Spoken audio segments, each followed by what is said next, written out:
అప్పుగా నిద్రపోతున్నట్టు యాక్ట్ చేస్తున్నాడు. Varun, what happened? Bathroom నుంచి మాట్లాడుతున్నా.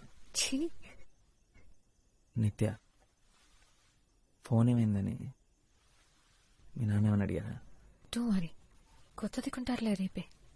ఆయన బిల్లు వస్తుందిగా.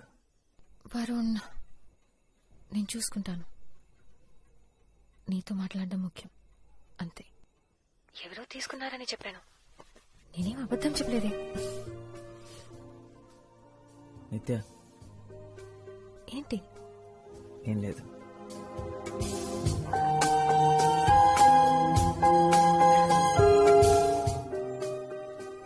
మేము చాలా పెద్ద గ్యాంగ్, ఎప్పుడూ కలిసే ఉంటాం. వరుణ్, నీకు వీడొక్కడే నా ఫ్రెండ్, నీకింకెవరూ దొరకలేదా? మీ అందరికీ నేను ఒక్కడే చాలు. అయ్యయ్యో, నా ఉద్దేశం అది కాదు. అంటే సైజ్ కూడా కాదు, ఫ్రెండ్షిప్ గురించి మాట్లాడుతున్నాను అంతే. Actually what I'm trying to do is say is your thing, my thing. సరేరా, నా టైం బాగలేదు, నేను వెళ్తున్నాను. ప్రకాష్ కూర్చో, they just joking please. Okay, what? ఈ రోజు జెన్నీ బర్త్డే, తన మీద ఫోకస్ మై చేయండి. బర్త్డే? నన్ను వదిలేదు ప్లీజ్. నా birthday my birthday. Thank you. What a friend, what a joke. నువ్వు ఆ బోండా మీద కాన్సన్ట్రేట్ చేయి. మైసూర్ బోండా.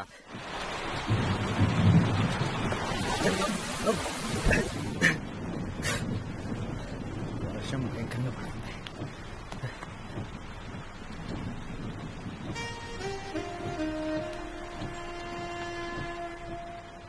మామూలుగా లేవు తెలుసా, పిచ్చి అందంగా ఉన్నావు.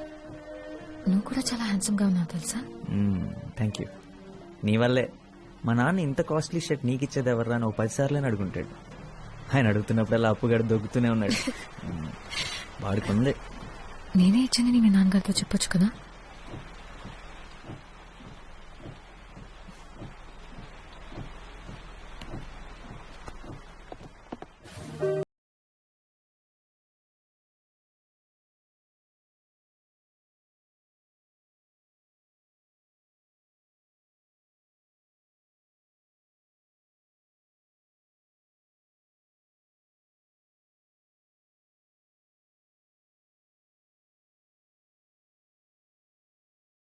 ఎవరో ఒకరితో గొడుగు పంపించమని చెప్పు.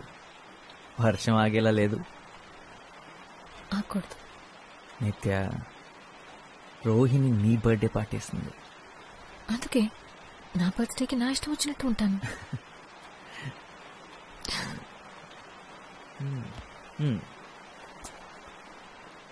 సరే, నీ ఇష్టం, ఏదైనా మాట్లాడు. I love you Varun. Please Varun, నువ్వేంటో నీకు తెలుసా? నువ్వు తర్వాత ఏం చేద్దాం అనుకుంటున్నావో నీకు తెలుసా? నాకు ఇంకా 1 year ఉంది.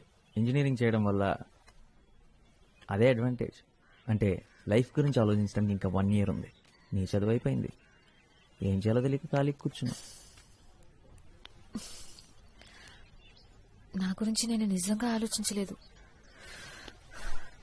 ఏం చేస్తే బాగుంటుందో కూడా తెలియదు.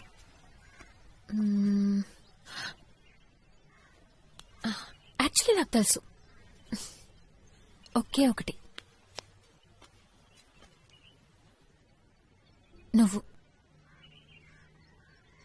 నేను చూడాలి, నిన్ను కలవాలి రోజు. నాకింకేం అక్కర్లేదు. నిజం, నీకన్నా నా లైఫ్లో హ్యాపీనెస్ ఇచ్చేవి ఏవీ లేవు. ఓ, ఎడిన్బర్గ్. ఎడిన్బర్గ్? నేను చెప్పింది చెప్పు. ఎడిన్బర్గ్. స్కాట్లాండ్. ఓ, లండన్. మీ డాడీకి 3 కూతురులకి బాడీ గార్డ్ ఏం అక్కర్లేదా? నేను రానా? ఉంటే బాగుండేదిరా. విద్యాక రాకపోయి ఉంటే నేను ఎలాగోలాగా తీసుకెళ్లేదాన్ని. నిజంగా ఎంత ఆలోచించానో తెలుసా. కానీ అక్కుంటే కష్టం, కలవడమే కుదరదు. వాడు మిస్ యూరా. నేను కూడా నిన్ను మిస్ అవుతాను రా. ఏం చేయాలో తెలియడం లేదు నాకు. అయితే వచ్చే నా దగ్గరికి త్వరగా. పోనీ ఒక పని చేస్తావా? అదే ఎడిన్బరోలో ఒక అమ్మాయి ఉంది. అమ్మాయి కోసం ఒకడు పిచ్చోడు అవుతున్నాడని చెప్పు. కొంచెం త్వరగా రమ్మని చెప్తావా? చెప్తా. నీ దగ్గరికి త్వరగా పంపిస్తాను.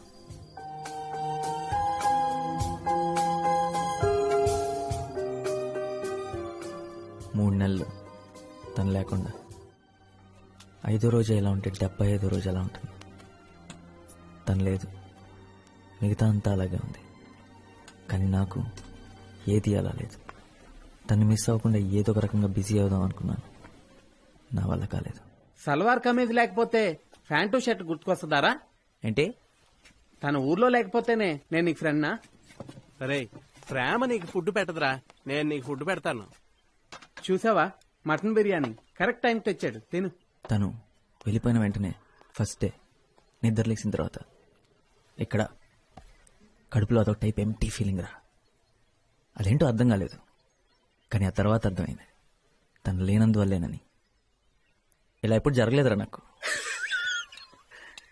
ఇది లవ్ ఫీలింగ్ కాదురా, క్యాష్ ఫీలింగ్. మన కాలేజీ బయట బాబా హోటల్లో డైలీ తింటే ఇలానే ఉంటుంది. నీ ఒక్కడికే కాదు, అందరికీ ఇలా అనిపిస్తుంది. బాబా హోటల్ స్పెషల్. అయ్యగా లేచారా? గీత, వెళ్ళి వేడిగా కాఫీ తీసుకురా. ఇంత పొద్దునే దర్శనం ఇచ్చారు, సంగతి ఏంటి సార్? పుష్ప ఆంటీ. పుష్ప ఆంటీయా? సుప్రభాత్ 8 గంటలకి. ఆవిడికి బాగా లేట్, నాకు బాగా ఎర్లీరా. అయితే ఈ రోజు నీకు చాలా బాగుంటుందిరా.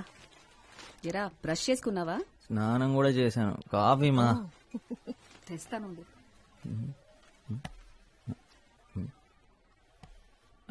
నాన్న, ఏంటి మ్యాటర్? ఇంటర్వ్యూ. ఇంటర్వ్యూ ఇవాళ సండే కదా. ఈ జాబ్ సెట్ అవ్వలేదా? ఓ, 295 సొల్యూషన్స్ వాళ్ళు ఆల్రెడీ పీకేశారా? సరే, ఇంటర్వ్యూ దేనికోసం? చాలా ముఖ్యమైన దానికోసం. అమ్మా,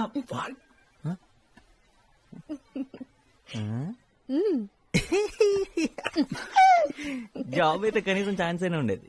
వీడి పని నచ్చడమే తప్పితే వీడు నచ్చాల్సిన అవసరం లేదు. అదే వీడు నచ్చడం కోసం ఇంటర్వ్యూ అంటే ఇంకొక 17 టైమ్స్ కన్ఫర్మ్ నాన్న. తప్పదంతే. నేను మాత్రం చస్తే రానమ్మా.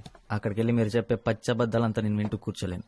మా వాడి కోసం తల్లిదండ్రులంతా లైన్లు కడుతున్నారండి. అవును, మా వాడు చాలా తెలివైనోడండి. మా వాడు చాలా కష్టజీవండి.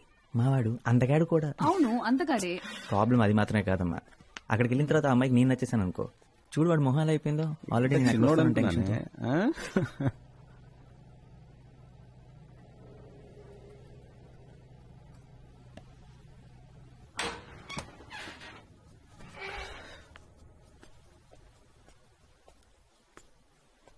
రే, అందరూ ఏరి?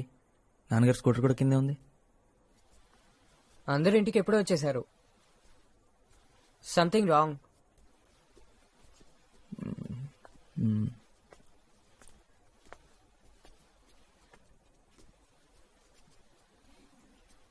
ఏమైంది పెళ్లి చూపులు? నచ్చలేదుందా? నువ్వు బట్టలు బాగోతుతో అంట్లు బాగోతా అని చెప్పాల్సింది కదా. ఏంట్రా ఫెయిలా? 1 పోతే 16 ఉన్నాయి కదా. అప్పో, మార్చి వరకు సెప్టెంబర్ ఉంది కదా.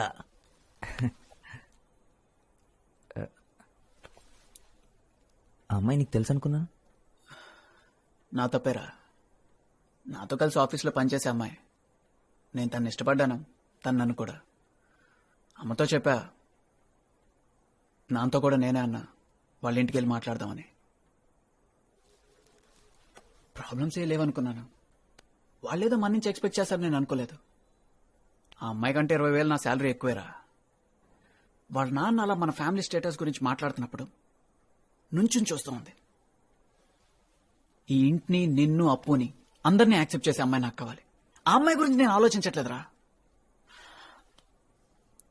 నాన్నను బాధ పెట్టాను, అదే ఫీల్ అవుతున్నారా.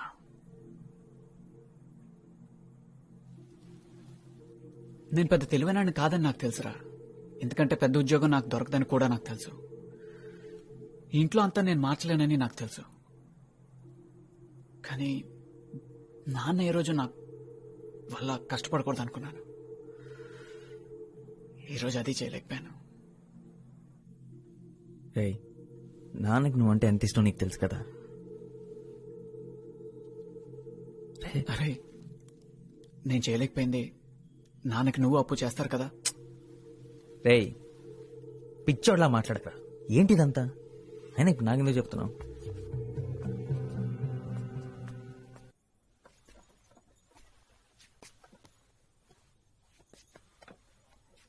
అమ్మా, ఇప్పుడు ఏం జరిగిందనమ్మా? హరీష్తో మాట్లాడావా? వాడికే ఏం చెప్పాలో తెలియట్లేదు. వాడెంత బాధపడుతున్నాడో. మా వల్లే ఇదంతా. అసలు ఎప్పుడు ఆయన ఏవి అనరు, కానీ ఇవాళే మొదటిసారి అంతా తన వల్లే అంటున్నారు. మనం మంచి పొజిషన్లో ఉంటే బాగుండేదన్నారు. వెళ్ళి కాసేపు మీ నాన్నగారితో కూర్చోరా. నాకెందుకో భయంగా ఉంది. ఆయన ఎవరైనా తీసి పారేస్తే నాకు చాలా బాధగా ఉంటుంది. ఒకసారి మీ నాన్నతో మాట్లాడరా.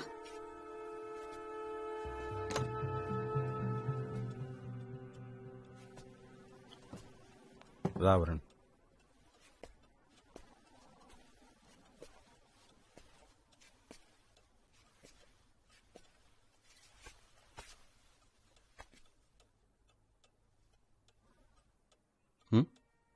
అమ్మ పంపించిందా? ఒకటి గుర్తుంచుకోండి, నేనున్నది మిమ్మల్ని చూసుకోవడానికి రా, మీరు నన్ను చూసుకోవడానికి కాదు. ఏంటి నాన్న, ఈరోజు జరిగింది మర్చిపోండి. అసలు వాళ్ళెవరు మీ గురించి మాట్లాడటానికి? ఏం జరిగిందంటరా? వాళ్ళ అమ్మాయిని కోడలుగా తెచ్చుకునే అర్హత మనకు లేదన్నారు, అంతేగా. They are entitled to their opinion. ఒక పెద్ద ఉద్యోగం చేసే అల్లుణ్ణి వాళ్ళు కావాలనుకుంటున్నందుకో, ఒకే ఫ్లాట్లో 3 కొడుకులతో ఇరుగ్గా బతికే కుటుంబాన్ని వాళ్ళు వద్దనుకుంటున్నందుకో నాకు వాళ్ళ మీద కోపం లేదు. అలా అని నేను తక్కువ అంటే మాత్రం నేను ఒప్పుకోను. I am who I am. వాళ్ళెవరైనా అయి ఉండొచ్చు. నా 3 కొడుకుల్ని మంచి మనుషులుగా పెంచానని గర్వంగా బతుకుతానరా. ఇంతకన్నా నాకేమొద్దు. రండి భోంచెదురు కాని. మీ అమ్మని మాత్రం సింగపూర్ తీసుకెళ్ళలేకపోయానురా. సింగపూర్ ఎవరు వెళదాం అంటున్నారు? నువ్వే. ఈ కండిషన్తోనే నన్ను పెళ్లి చేసుకోవడానికి ఒప్పుకుందంటారా మీ అమ్మ? అన్నీ అబద్ధాలే. రే, హరీష్ పాపం చాలా ఫీల్ అవుతున్నాడురా. వెళ్ళి వాడితో కొంచెం మాట్లాడరా.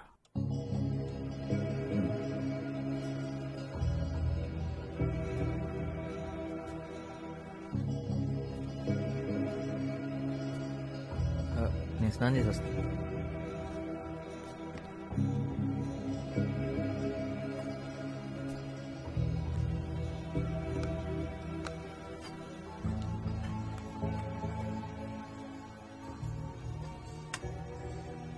అమ్మ బాధపడుతుందని అన్నయ్య, నాన్న బాధపడుతున్నాడని అమ్మ, అన్నయ్య బాధపడుతున్నాడని నాన్న. వాళ్ళింత బాధపడుతూ కూడా నేనేమనుకుంటానని నాకు ధైర్యం చెప్తున్నారు. నేనేం చేస్తున్నాను? ఇంతకాలం ఏం చేశాను? నాన్న, గత 10 ఏళ్లుగా మన ఇల్లు ఏమీ మారలేదన్న సంగతి నేను గమనించనే లేదు. దానికి కారణం మీరు.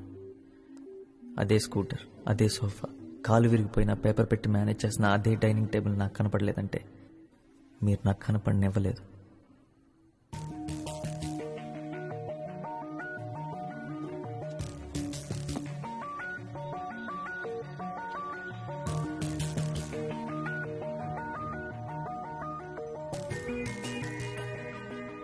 మీరు మా కోసం ఎంతో చేశారు నాన్న. మీకోసం, అమ్మ కోసం ఏదైనా చేయాలని ఉంది. మీరు ఫస్ట్ టైం ఫ్లైట్ ఎక్కితే చూడాలనుంది. దానికి కారణం నేను అవ్వాలనుంది.